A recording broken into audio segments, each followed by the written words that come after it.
এই আবু জেহেলের নাতিপুতিরা তারাও যেন ভুলে গেছে আল্লাহ পাক একজন আছেন যার দরুন তারা আলেমদের সাথে মুনাফিকি করছে, গাদ্দারি করছে, আলেমদের কণ্ঠকে টুটিকে চেপে ধরে রেখে সমাজের মধ্যে এবং ফিতনা এবং ফাসাদ বরপা করে দিচ্ছে। যুবক ভাইদেরকে আহ্বান জানাবো, এই ঘটনা থেকে শিক্ষা গ্রহণ করতে হবে। আমি আমার ভাষায় বলি, আমার বক্তব্য রেকর্ড হচ্ছে। দুবাইয়ের মাটিতে আমার অসংখ্য মুসলিম ভাইরা বসবাস করছে। আল্লাহর কাছে তাফসীর মাহফিলে প্রথমত তাদের জন্য দোয়া করি, আল্লাহ রাব্বুল আলামিন যেন যে মুসিবত তাদের জন্য প্রেরণ করেছেন এখান থেকে তাদেরকে উত্তরণ করার রাস্তা বের করে দেন, জোরে বলেন আমিন। তারা যেন সেখান থেকে পরিত্রাণ করতে পারে, রিকভারি করতে পারে, ভুল যা সংশোধন করতে পারে। ওদেরকে দেখে আমাদেরও সংশোধন হওয়ার দরকার আছে না নাই? একটু যদি বলতে হবে আছে না নাই? ঘরের মধ্যে ছেলে সন্তান 4-5 জন থাকলে 4-5 জন ছেলে, একটা 10 বছর, একটা 7 বছর, একটা 5 বছর, 3 জনে মিলে বাহিরে গিয়ে দুষ্টামি করেছে। মা শাসন করলে প্রথমে কি ছোটটাকে মারে না বড়টাকে মারে? বড়টাকে মারে। বড়টাকে 2টা কঞ্চি দিয়া 2টা পাছার মধ্যে বাড়ি দিলে বাদ বাকি ধরলে একদম সোজা হয়ে গেছে এমনি, ঠিক কিনা বলেন? দুবাইয়ের এই পরিবেশ পরিস্থিতি দেখে পৃথিবীর 2য় বৃহত্তর মুসলিম দেশ বাংলাদেশের শাসক গোষ্ঠী এবং এই দেশের তথাকথিত বুদ্ধিজীবীদের সতর্ক হওয়া উচিত। কথা বলতে হবে, ঠিক কিনা বলেন? দুবাইয়ের মতো এমন প্রভাব প্রতিপত্তিশীল রাষ্ট্রকে যদি আল্লাহ পাক নাকানি সুপানি খাওয়াতে পারেন, আমাদেরকে নাকানি সুপাতি খাওয়া থেকে আল্লাহ পাকের সোমবার আর মঙ্গলবার লাগবে নাকি? দেখুন তাপমাত্রা কেমন বৃদ্ধি পেয়েছে। আমি আমার ভাষায় বলেছি, মুসলমানদের বেড়েছে তাপমাত্রা, এই জন্য আল্লাহ বাড়িয়ে দিয়েছেন তাপমাত্রা। পাপের মাত্রা বেড়েছে, তাপের মাত্রা বেড়ে গিয়েছে। আমাদের দেশে 40 ডিগ্রি সেলসিয়াস তাপমাত্রা এখন স্বাভাবিক হয়ে গিয়েছে।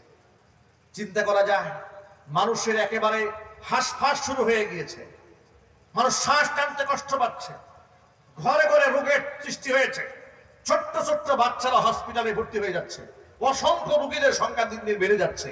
এটা আল্লাহর পক্ষ থেকে একটা লঘু শাস্তি দিয়ে আল্লাহ আমাদেরকে সতর্ক করছেন, খবরদার মুসলমানরা সাবধান হয়ে যাও। কথা বলতে হবে, ঠিক আছে? সাবধান কেমনে হবে লক্ষ্য করেন। শেষ জামানায় তো আমরা আছি। আল্লাহ নবী রাহমাতুল লিল আলামিন বলেছেন, সায়াতিয়ান্না আলান নাসি জামানুন আস-সাবিরু ফীহিম আলা দীনিহি কাল কাবিদি আলাল জামার। অচিরেই মানুষের উপরে এমন একটা সময় আসবে, নিজের দিনের উপর অবিচল থাকা ব্যক্তির দৃষ্টান্ত হলো নিজের হাতে অগ্নিস্ফুলিঙ্গ ধারণ করা ব্যক্তির মতোই। ঈমান রক্ষা করা বড় কঠিন হয়ে দাঁড়িয়েছে। মন চাইলে বাংলাদেশে মুখের দাড়ি নিয়ে হাঁটা যায় না, রেস্ট্রিকশন দেওয়া হয়। কথা বলেন? পর্দা করে আমার মা আমার বোন বিশ্ববিদ্যালয়ে লেখাপড়া করলে বাধার সম্মুখীন হন। টুপি মাথায় দিয়ে বিশ্ববিদ্যালয়ে গেলে বাধার সম্মুখীন হতে হয়। এমনকি রমজান মাসে রোজা রেখে ইফতার পার্টি করতে গেলেও আক্রমণের শিকার হতে হয়। গত রমজান মাসে বাংলাদেশে এক কলঙ্কজনক অধ্যায় রচিত হয়েছে। আমি আমার ভাষায় বলি, এটা মুসলিম দেশ হিসেবে এর চেয়ে লজ্জাস্কর ইতিহাস আর হতে পারে না। রমজান মাসে ঢাকা বিশ্ববিদ্যালয়ে আমাদের মুসলিম সন্তানেরা ইফতার পার্টির আয়োজন করেছে, রোজার ফজিলতের বর্ণনার জন্য আয়োজন করেছে, তাৎপর্যের বর্ণনা করার জন্য আয়োজন করেছে। গুন্ডা বাহিনী রোজাদার সন্তানদের উপরে আঘাত এনে তাদেরকে রক্তাক্ত করে ছেড়ে দিয়েছে। বিশ্ববিদ্যালয় প্রশাসনের কাছে পারমিশন চাওয়া হলো ইফতার করার জন্য, তারা বলল না, ইফতার পার্টি করা যাবে না, কারণ দেশের অর্থনীতির অবস্থা ভালো নয়। ইফতার পার্টি করলে টাকা অপচয় হয়, নাউজুবিল্লাহ। ইফতার পার্টি করলে টাকা অপচয় হয়, অতএব ইফতার পার্টির আয়োজন করা যাবে না। আবার সেই বিশ্ববিদ্যালয়ে হোলি খেলার আয়োজন হলো, সেখানে কোনো বাধা দেওয়া হলো না। যদি বলতে হবে, কথা বলে না, ঠিক কিনা যদি বলে? মুসলমানেরা জবাব দিতে হবে রবের সামনে, জবাব দিতে হবে। কাদেরকে খুশি করার জন্য এগুলা করছেন? কাদেরকে খুশি করার জন্য রোজাদারের মুখে হামলা করা হয়েছে? যারা হামলা করেছে এদের একজনেরও বিচার হয় নাই, কিন্তু মুসলমানদের আদালতে বিচারের দিন ঠিকই হবে ইনশাআল্লাহ। বিচার হবে কিনা যুবকেরা জন্য বলেন। যুবক ভাইরা লক্ষ্য করেন, তারা বলল অর্থনীতি সাশ্রয় করার জন্য ইফতার পার্টি বন্ধ, ইফতার করলে অপচয় হয়, এই অজুহাত দেখিয়ে ইফতার প্রোগ্রাম বন্ধ করে দেওয়া হলো। কিন্তু হোলি উৎসব, মুশরিক কাফের বেঈমানদের হোলি উৎসব রং দিয়া ছেলে মেয়েরা মাখামাখি করছে, সেখানে কোনো বাধা নাই, সেখানে কোনো অসুবিধাও নাই। এমনকি রং দিয়া মাখামাখি করার পরে সাংবাদিকরা জিজ্ঞেস করলো, আপনারা যে রং দিয়া মাখামাখি করলেন, আপনাকে রোজা রেখেছেন? বলে হ্যাঁ রোজা রেখেছি। তো রোজা রেখে যে আপনার নাচানাচি করলেন, রোজা হালকা হয় নাই? কয় রোজা রেখে একটু নাচানাচি করলে রোজা হালকা হয় না। নাউজুবিল্লাহ বলেন। প্রাচ্যের অক্সফোর্ড খ্যাত ঢাকা বিশ্ববিদ্যালয়ের মেধাবী ছাত্রদের মগজ যদি এইরকম গোবর পায়খানাওয়ালা হয়, তাদের মুখের ভাষা যদি এই হয়, জ্ঞানের গভীরতা যদি এই হয়, এরা তো এক সময় এসপি হবে, ওসি হবে, ডিসি হবে, বিসিএস ক্যাডার হয়ে প্রশাসনের দায়িত্বে চলে যাবে।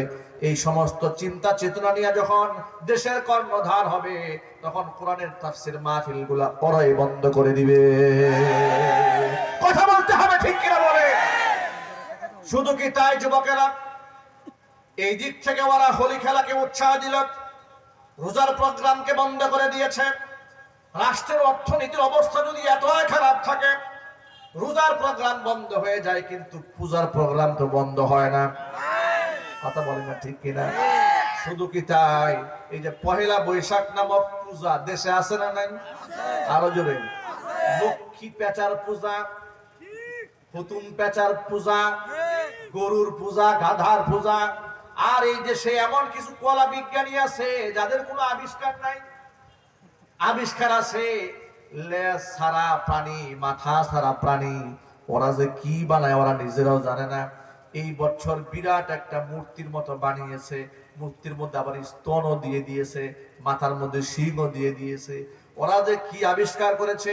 গোটা দুনিয়ার মধ্যে আধুনিক বিজ্ঞানীরা টেকনোলজিতে এগিয়ে যাচ্ছে, মঙ্গলে যাওয়ার জন্য তারা চেষ্টা চালাচ্ছে, তারা কম্পিটিশন করছে, চাঁদের দেশে জায়গা কিনে নেবে, সফটওয়্যার আবিষ্কার করবে।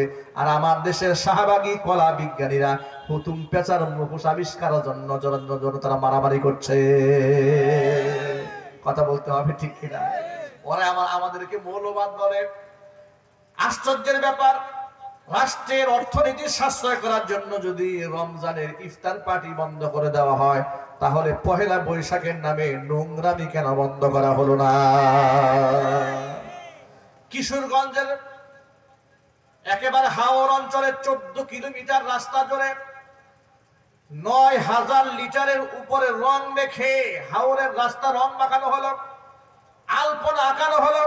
আমার প্রশ্ন হচ্ছে, যে দেশে টাকার অভাবে ইফতার পার্টি হয় না, সেই দেশে অনর্থক টাকা কেন খরচ হয়? মুসলমান জাতিরা আপনাদের কাছে জানতে চায়। আসলে এগুলা তো মূল কথা নয়। মূল কথা হচ্ছে হাজার প্রতিবন্ধকতা তৈরি করে ইসলামের প্রোগ্রামগুলো, ইসলামিক কালচারগুলো বাংলাদেশ থেকে উঠায় দিয়া কাফের বেঈমানদের এজেন্ডা বাংলার মাটিতে বাস্তবায়ন করা। আমি আমার যুবকদেরকে উদাত্ত আহ্বান জানাবো, যুবকেরা ভয় পাওয়ার কোনো কারণ নাই। একজন আলেমকে জেলখানায় নিয়ে শত আলেমের বিরুদ্ধে ষড়যন্ত্র করে এই দেশ থেকে ইসলাম মিটায় দেওয়া সম্ভব হবে না। এদেশের মানুষরা ইসলামের জন্য রক্ত দিতে জানে, জীবন দিতে জানে। তারা 13 এপ্রিল তারা শাপলা চত্বরে জীবন দিয়েছে। 5 মে শাপলা চত্বরে তারা জীবন দিয়েছে। শাহবাগ চত্বরে অসংখ্য যুবকেরা রক্ত দিয়েছে আল্লাহর জন্য, ইসলামের জন্য, নবীর জন্য। অসংখ্য উলামারা এই দেশে বছরের পর বছর কারারুদ্ধ থেকেছে। অসংখ্য উলামারা মিথ্যা মামলার ঝুরি নিয়ে এখনো পর্যন্ত বয়ে বেড়াচ্ছে কাঁধে। শুধু কি তাই, অসংখ্য আলেম উলামারা এখনো পর্যন্ত গৃহবন্দী আছে। অসংখ্য আলেমদেরকে নজরদারিতে রাখা হয়েছে। এত কিছু করেছে ইসলামকে পিছিয়ে দেওয়ার জন্য। আল্লাহর কসম, রবের কসম করে বলি, টেকনাফ থেকে তেতুলিয়া, রূপসা থেকে পাথুরিয়া পর্যন্ত এই দেশের মুসলমানরা এখনো ঐক্যবদ্ধ আছে। ইনশাআল্লাহ টুডে এন্ড টুমরো, আজ না হয় কাল, এই জমিনে ইসলামের পতাকা আমরা উড়াইয়াই ছাড়বো। যুবকেরা রাজি আছে কিনা আমি একটু হাত দেখতে চাই।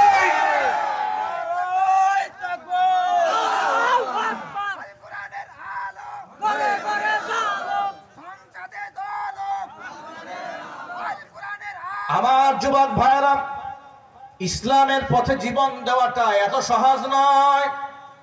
মুখে স্লোগান দেওয়া সহজ, কিন্তু ইসলামের জন্য ত্যাগ কুরবানি করা বড় কঠিন। কথা বলেন ঠিক কি? ইসলামের জন্য ত্যাগ করা এত সহজ নয়। কারা ত্যাগ করতে পারে শোনেন। আজকে তো এই সমাজের মধ্যে এমন মুসলমান আছে, মুখে কথায় কথায় বলে ইসলামের জন্য হ্যান করেঙ্গে ত্যান করেঙ্গে, মাগার নামাজ নেহি পড়েঙ্গে। কথা বলেন না?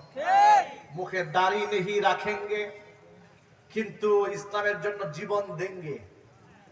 ভণ্ডামি ছাড়া আর কিছু না। কথা বলতে হবে, ঠিক কিনা বলে? নিজের মধ্যে নামাজ নাই, নিজের ঘরের বউয়ের পর্দা নাই, কোরআন শরীফ পড়তে জানে না।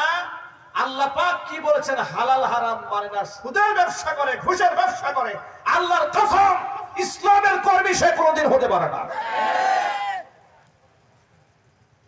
ও যুবক ভাইরা আমার, ১৫০০ বছর আগে আল্লাহর নবী একটা সতর্কবাণী উচ্চারণ করেছেন। আল্লাহ নবী সাল্লাল্লাহু আলাইহি সাল্লাম বলেছেন, সিনফানি মিন আহলিন নার লাম আরহুমা। জাহান্নামের দুইটা শ্রেণী আছে, যাদেরকে আমি নবীজি দুনিয়াতে দেখি নাই। ওরা আসবে দুনিয়াতে, আমি দুনিয়া থেকে চলে যাওয়ার পরে শেষ জামানায় দুনিয়াতে ওদের আবির্ভাব ঘটবে। জাহান্নামের কয় শ্রেণী? দুইটা আঙুল উঁচা